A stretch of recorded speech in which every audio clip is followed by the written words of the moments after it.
Pronti? 1, 2, 3.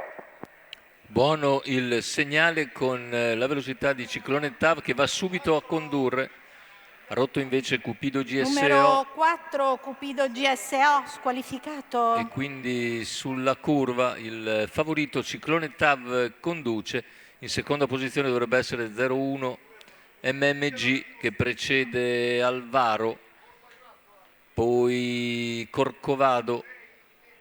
Per corsie esterne invece Amore di Mago. Numero 6 UFO Gius SM squalificato. Già sui primi cerca di incombere Blackfire Horse, mentre hanno sbagliato e sono fuori corso UFO Gius SM e Cupido GSO.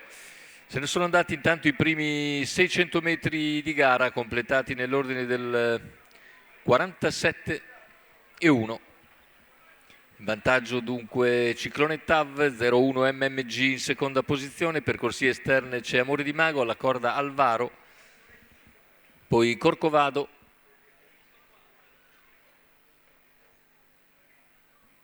all'esterno che segue direttamente le mosse di Amore di Mago, ancora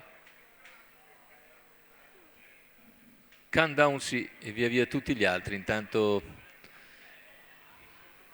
se ne vanno i primi 1000 metri in 1:17,7. Cavalli al secondo passaggio davanti alle tribune, sempre condotti dal favorito Ciclone TAV che è in schiena. Ora c'è lo spunto di Corcovado che va in terza corsia. Prova a seguirlo anche il numero 15 Blackfire Horse. Più indietro c'è Capo Tempesta Font. Intanto in vantaggio è Ciclone TAV che allunga. 01 MMG si mantiene comunque in schiena con Corcovado all'esterno, ora 500 dall'arrivo. Ciclone TAV in evidenza, ha spostato anche Alvaro. Cavalli sul finire della retta delle scuderie. Siamo sulla curva finale con Ciclone TAV che cerca di darsela a gambe.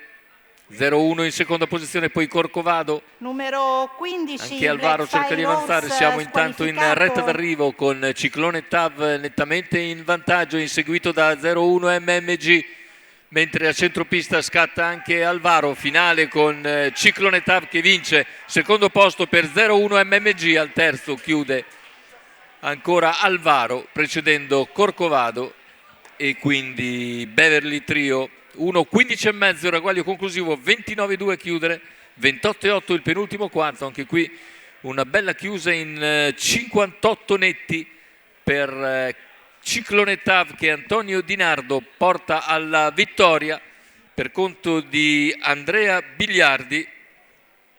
Da favoriti in percorso di testa la scuderia Il Brolo, dunque a segno con Ciclone TAV, Antonio Di Nardo. Vedete nelle immagini la vittoria nettissima sul palo. Il secondo posto per 01 MMG che corre comunque bene al seguito, e al terzo finisce Alvaro. Tutto lo start praticamente con al quarto posto Corcovado e soltanto al quinto Beverly Trio, che è l'unico dei penalizzati a entrare nel marcatore.